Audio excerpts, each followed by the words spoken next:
Empire.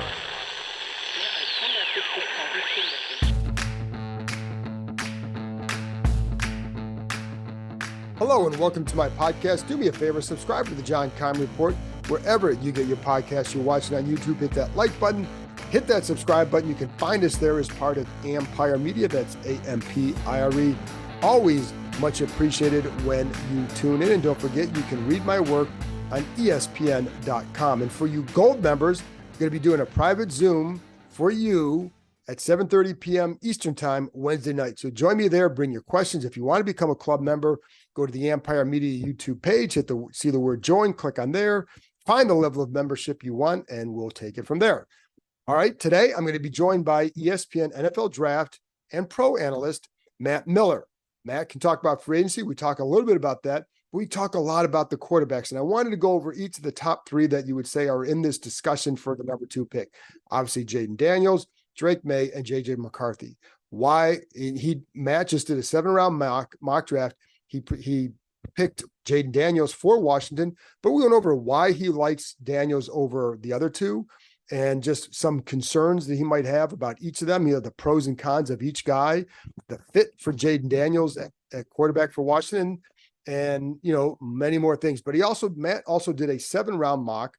So I wanted to go over some of his selections for Washington because I think he's filling areas where they can get players who can help them certainly this year and then down the road at positions where they certainly need some help, defensive end, cornerback, even tight end. So we get into all that, but again, a lot of talk about the quarterbacks because I like hearing from different perspectives on guys.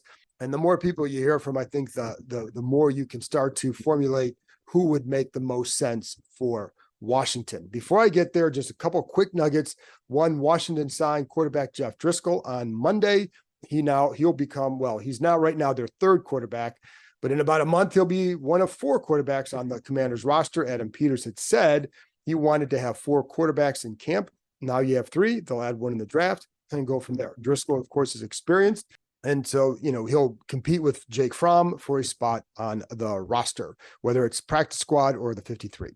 Washington also signed running back Jeremy McNichols, another veteran. He's only really had a couple of years where he's had a lot of had some good productivity, and he had some injuries and he hasn't played as much since 2021. But he's the guy who can perhaps help them in a backup role. He'd be one of 4 running backs right now. They need to add some more bodies there to get through camp. You definitely need to add a couple more bodies there. So whether it's through the draft, undrafted free agency, after the draft, whatever, they're going to have more help there because the guys you have in the roster now, it's Brian Robinson, Chris Rodriguez, Austin Eckler, and now Jeremy McNichols. Certainly not enough guys to get through a training camp and maybe not even an OTA. So look for them to add a couple more guys at that position. But McNichols, again, he's a veteran. He's bounced around the league a little bit, but he had a couple years with Tennessee where it looked like he was starting to get some things done. And so we'll see what happens there. Anyway, that's it from me. Now here's my conversation with ESPN's Matt Miller. Trades, free agents, quarterbacks, and all kinds of adventures await the Commanders this offseason. Looking for an adventure of your own? The Adventure Park at Sandy Spring has you covered. The country's largest ropes course and zipline park, located in Montgomery County, Maryland, is now open. Named Best Amusement Park and Climbing Destination in the DMV 2 years in a row, the Adventure Park at Sandy Spring is perfect for birthdays, corporate outings, groups, and families. With challenges anywhere from beginner to expert, there is something for all skill levels. Anytime you're thinking about reaching new heights, make sure you know before you go. The Adventure Park at Sandy Spring is the only ACCT accredited park in Maryland or Virginia. Staying on the ground? Give axe throwing a try. You can throw at traditional targets or play any number of interactive games. You can even upload your own image. So there you have it, folks. Climbing, ziplining, axes, food, and bonfires right in your backyard. Reserve your adventure today at www.theadventurepark.com/Keim. That's www.theadventurepark.com/Keim. All right, Matt. Well, first of all, thanks for coming on here. Let's start with the obvious topic here. And I'm going to get into free agency in a minute, but the quarterback class of this draft. And in your 7-round mock, you had Jaden Daniels coming to Washington. For you, what was a separator between him and Drake May? And did you even consider JJ McCarthy at that spot? Yeah, I actually, considered all three. I think that's something that you have to do this time of year, given that I was also, while I was writing the mock draft, John, I was at the Michigan Pro Day, and I'm watching Cliff Kingsbury spend 20 minutes with John Beck, who was running the Pro Day workout for McCarthy. So it's like all that information is in your head. Sometimes we can let it cloud our, information or our judgment to some degree, but also sometimes sometimes it does stick. So what it basically came down to for me is Jaden Daniels is my highest rated quarterback outside of Caleb Williams. And I don't think there's anything that says he's not a good fit for Washington. If he were my top rated guy, but we were saying, nah, they don't want a quarterback who's going to run around and make plays with his legs, that might disqualify him a little bit. But we know Cliff Kingsbury has, very much preferred quarterbacks who can run around and create, at least, can be creators in the pocket, if not dynamic playmakers out of the pocket. So when I look at Jaden, the ability that he has as a runner and a thrower, I think makes him really attractive for Kingsbury. And it is funny, and I'm sure you get this too, how much responsibility we are assigning to an offensive coordinator, not the head coach, not the general manager, but every time we talk about Washington, we talk about Kingsbury. And I do, I even catch myself doing that. I think it's super important. At times we have to step back and say, this will be an Adam Peters decision. This will be a Dan Quinn decision. And of course, they're going to rely on Cliff a lot to find out what type of quarterback he wants. But, this is going to be Josh Harris on down will be involved in making sure that they get the right quarterback. So I don't want to read too much or too little into what Kingsbury likes, but he's just one part of this puzzle for them. And it's funny because with Daniels in that system, what other factors that you go into look, because obviously, he's had those quarterbacks who can run. But what other factors go into making that kind of offense? And I know he'll always say it's not really an air raid offense. But there is an element of the passing game, clearly. So what are the elements that Jaden offers would make him a good fit here? Yeah, I think he's the best deep ball passer in this class, and the numbers back that up. That's not just, me watching tape and saying, oh, he's great at it. The numbers actually, show that as well. When you have Terry McLaurin and you have Jahan Dotson, who are both fantastic vertical stretch weapons, I think that's where Jaden does become a really good fit over a Drake May or a JJ McCarthy, is because of what he does from the pocket as a vertical thrower. That would get me pretty excited about him. Not to take anything away from Drake May or JJ McCarthy, but the experience factor, being a 5-year player is certainly valuable. Having 2 years of fantastic production in the SEC would make me feel a little bit better about his readiness to step right in and play as well. And I think that's something that's important with Washington, maybe more so than the other places. We know they added Marcus Mariota. I think that is even a little bit of a hint of the type of quarterback that they want. But, other than some of the other situations where New England has a Jacoby Brissett, Minnesota has a Sam Darnold, I think, Washington is a spot where this quarterback they selected too is going to have to be able to play right away. And to me, that experience factor for Jaden would certainly factor in. And everybody always, and I think you mentioned too, like with Drake May, the upside that he has. And you can read that a couple ways. He hasn't gotten there yet, but can he get there? So if you're weighing that decision, if you're Washington, like, do you think like in 5-6 years that May is going to be the best quarterback, or maybe the better quarterback? And how do you weigh that into a decision? Because it seems like Jaden Daniels can also improve too.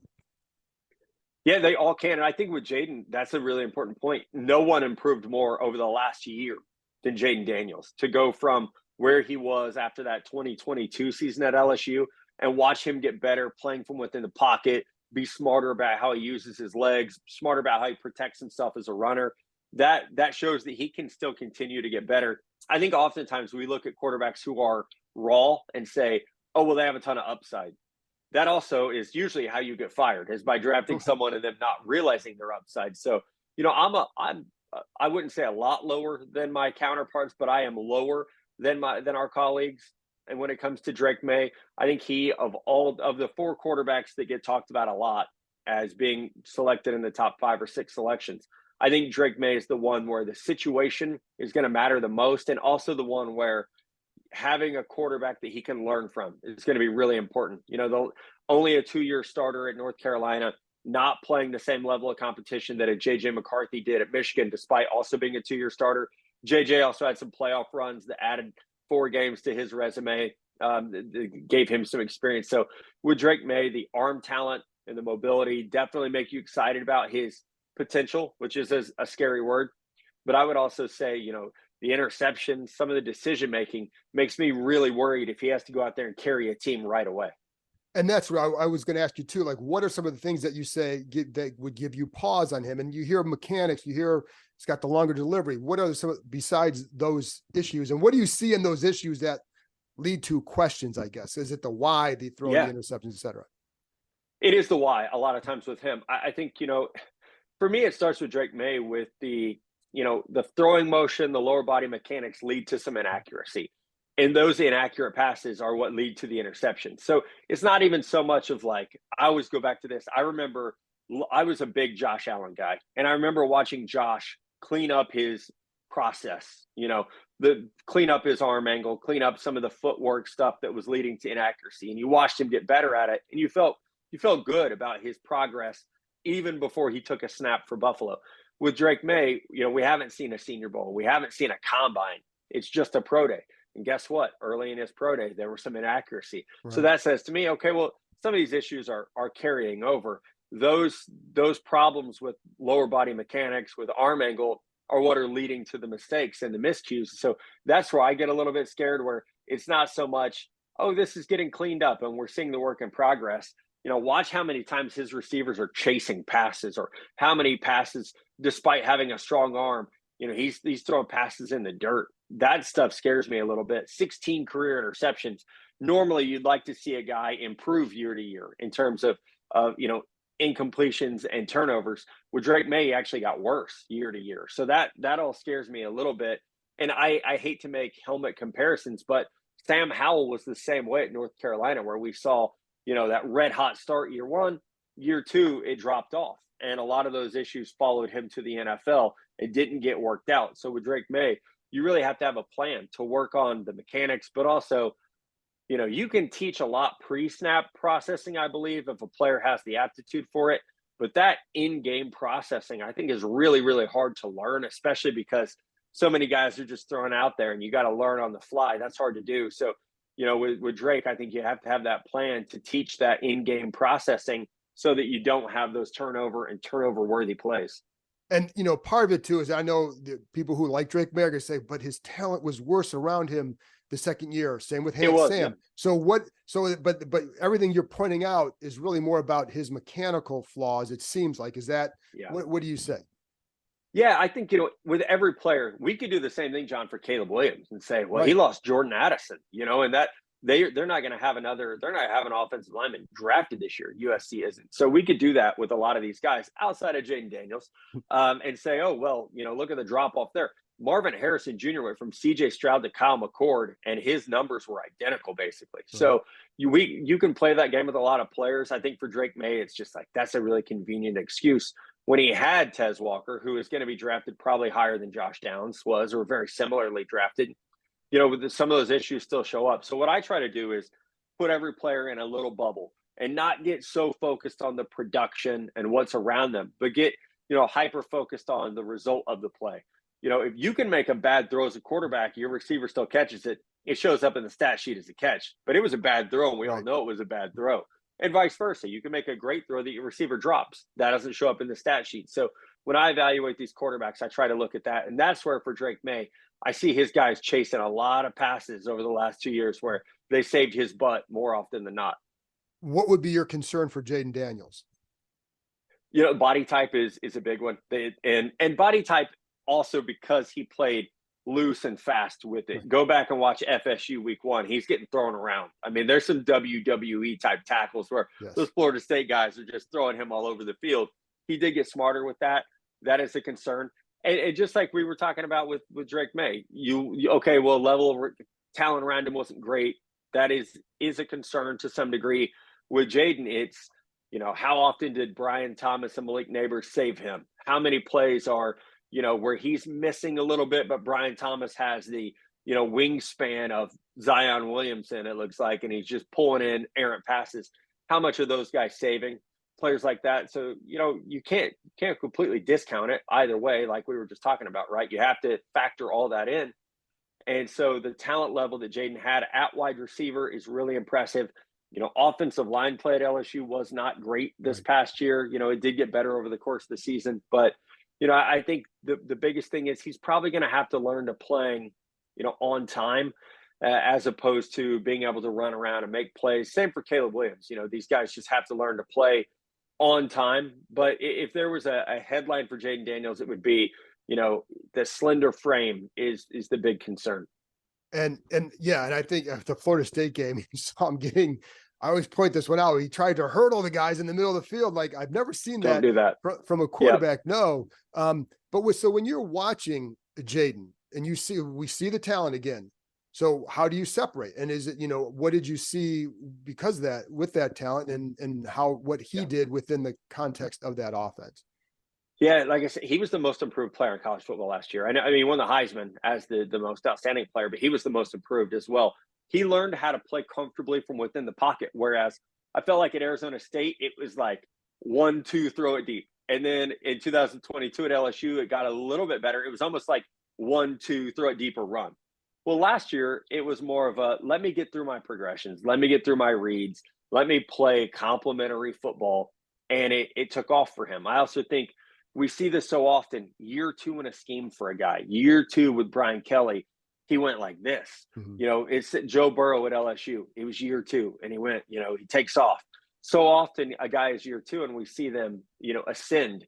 And I think that was a big part of it for Jaden. He just got comfortable. But, everything he does, he feels like he's in control, whether it was deep ball passing, secondary scrambling, designed running. He just felt like a guy who the game had really slowed down for this year. And you saw that in his command. So, it was picture perfect year as a thrower, as a runner. I think the stat was 22 touchdowns, 0 interceptions on vertical routes this year, which is like basically crazy. No one does that, but he did that while being, more of a full field guy, this year. It wasn't just, let me launch it deep. It was, let me process and actually make some of these reads and plays.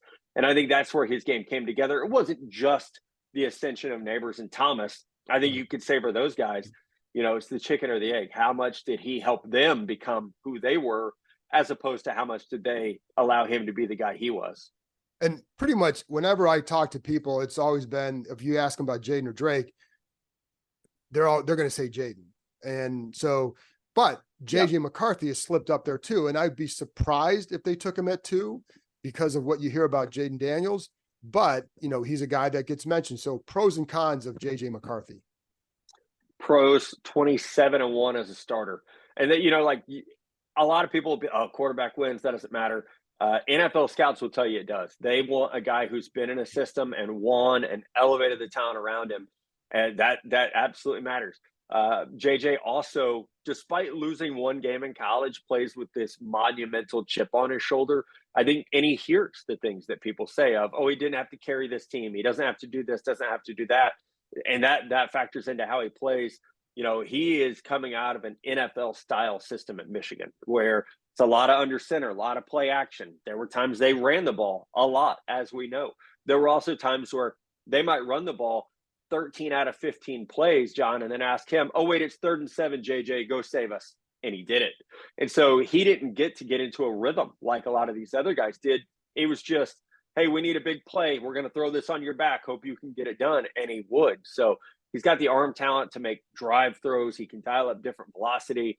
I talked to him at the Michigan Pro Day. He's really been trying to work on touch throwing and, giving his guys more of an opportunity to make plays. That certainly, shows up on tape. Where he struggled with that a little bit, especially throwing to his left at times. He's worked to clean that up. I think he could be a little bit sticky on his reads at times, where it's like, boom, he's locking on that first guy and he's got to work to get off that. But I also think he knows that and is working to get better at that. He's tough to evaluate because of how limited the throwing was. Whereas we can watch Jaden Daniels or Caleb Williams and Drake May. You can watch one game and see every scenario and situation you want almost. It might take 6 games to watch JJ do that. So it is, yes, he was asked to do a lot in big moments, and he had to overcome a lack of rhythm just within the framework of how they were calling plays there. But also, he wasn't asked to do a lot of times. And that's not to say he can't or won't. It's just that it's the great unknown of he wasn't asked to do it. And so it creates a question mark. What's the gap between he and Jaden in your mind? It's pretty big. I think I have Jaden as my number 5 overall player. I have JJ as my number 19. Okay. So it is pretty big. I think, for quarterback, scheme matters so much. Speaking specifically to Washington, I think JJ could have a lot of success there because they have, there's some really good targets there. There's some really good weapons. There is, a strong, run game structure there. The offensive line, particularly at left tackle is what's going to worry me. JJ played behind none of the Michigan offensive linemen are going to be drafted early, but they're all going to be drafted. They were all seniors. So he's going from, and you talk to offensive line coaches, the number one thing they want along the offensive line is continuity. And Michigan had that. Yeah. He's going to, no matter where he goes in the NFL, there's, going to be less continuity up front. So that would be what worries me, as he goes to Washington. I think he fits with the scheme really well. I think he would fit with Dan Quinn really well. It's just, this offensive line is a little bit beleaguered, and that's going to be something that's new for him. And so you also did a 7-round mock, which I commend your courage for that.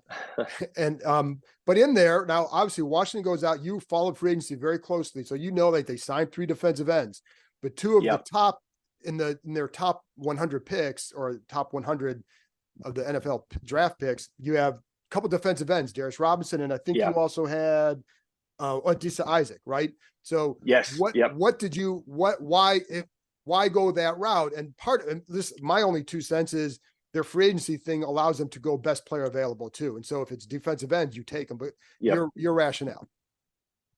Yeah. That a lot of these guys that they did sign are not long-term building blocks. They didn't go after the Bryce Huffs in free agency. You go after a Dante Fowler, who's been, a journeyman at this point.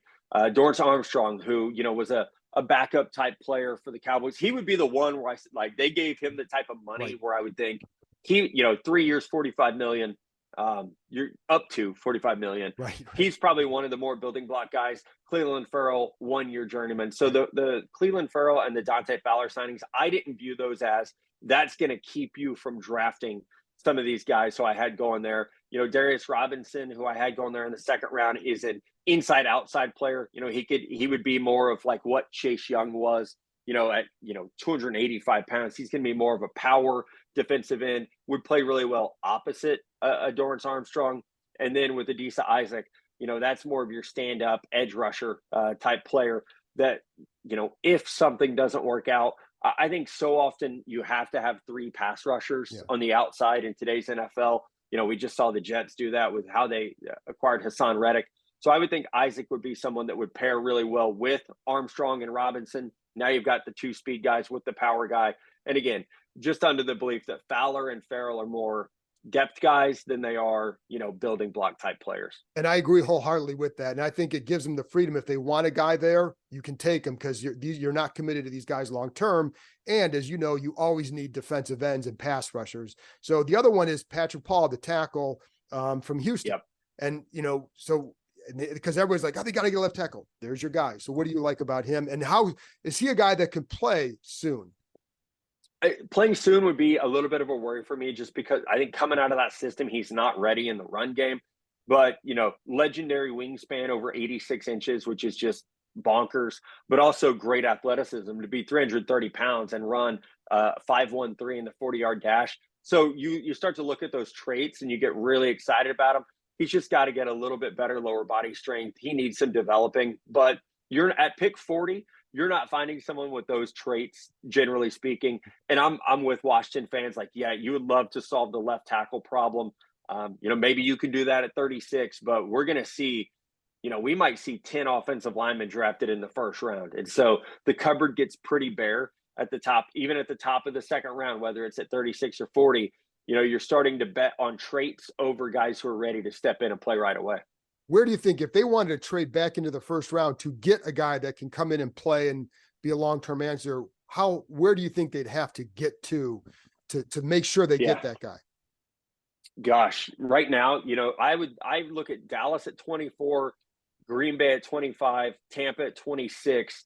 Those three teams could all go offensive line. So you're almost trying to get to 23, which is where the Vikings are right now. And they're very likely to use that to try to move up to get a quarterback. So that will probably be the Arizona Cardinals at 23. They're another team that could also take an offensive lineman. So, you could have to get up there pretty high. A lot of teams in the 20s need an offensive tackle. I guess the good news is because of some of these moves they made in free agency, 3 defensive ends, some offensive guards, you could look at 36 and 40 as, you could move those. How high do 36 and 40 get you into the first round to potentially get one of those left tackles? But that's the spot where they got to be watching for a run.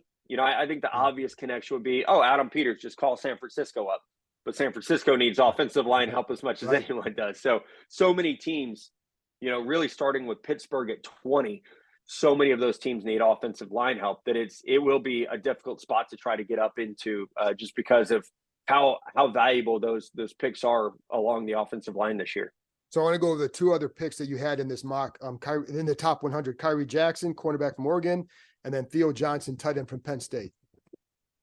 Yeah, Kyrie Jackson, I think where there are not some injury questions would be drafted quite a bit higher just because, a 6'4" corner who has ball skills, very, very physical. This could be a very different type of defense now. Even someone like last year, Emmanuel Forbes, who was only 180 pounds. I don't know how well he fits into this defense now, especially as an outside player. So getting someone with Jackson's size, physicality, ability to win at the line of scrimmage, really, really valuable. And then, Theo Johnson, I think he's one of the fastest risers coming out of the Senior Bowl and the Combine at tight end.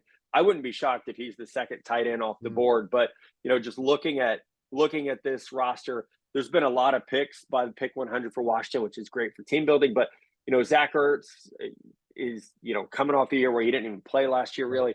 So finding that long-term tight end, I think, would be super, super valuable in this scheme. Having someone that can be that middle of the field type guy. Theo Johnson has really, really good athleticism, really good size. So, he might not be a, quote unquote starter with Zach Ertz there, but he would very quickly be, a top 2 tight end here.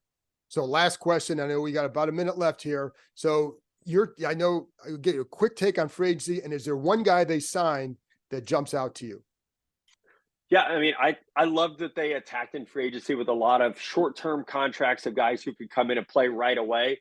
I like the Tyler Biadasz signing. I think finding a center, getting someone that can anchor the offensive line, also taking him from a rival, always applaud when you can make a move like that. But, getting that continuity, like we were talking about in Michigan, starting to build that continuity up front is super important. Bringing in Andrew Wiley last year, Nick Allegretti this year. If they can find that left tackle, this could start to be an offensive line that looks pretty good.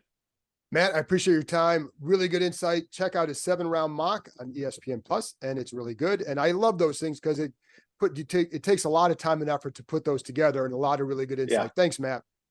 Yeah, appreciate it, John. Thank you. That's it for this episode. Thanks to Matt for joining me, and thank you, as always, for tuning in. I'll be back with another episode probably on Wednesday morning. That's what I'm expecting. So if not, it'll be later in the day, Wednesday. Regardless, some point Wednesday, I'll have another episode. I'll talk to you next time.